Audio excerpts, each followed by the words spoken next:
Alors donc du coup, Richard, tu vas m'expliquer qui c'est et qu'est-ce que c'est Niwa? Nima, c'est un moteur de veille. Ça fait tout ce que Google et ChatGPT ne savent pas faire.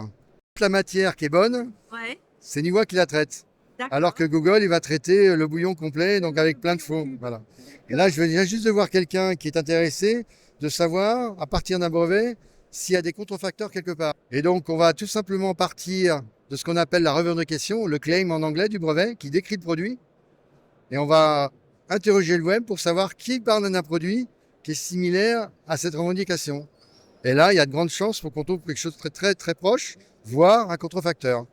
Et ça, bien sûr, on va le décliner dans autant de langues que notre client souhaite suivre dans le monde entier. Donc pas que la Chine, les pays de l'Est, etc. De sorte que s'il y a une information sur un site internet qui dit voilà, j'ai un super produit qui correspond quasi exactement à ce que j'ai dans ma clé, dans mon brevet, eh bien j'ai potentiellement un contrefacteur et là je peux agir. Mais je sais qui contacte sur qui taper. Voilà, ça c'est un cas d'usage assez classique.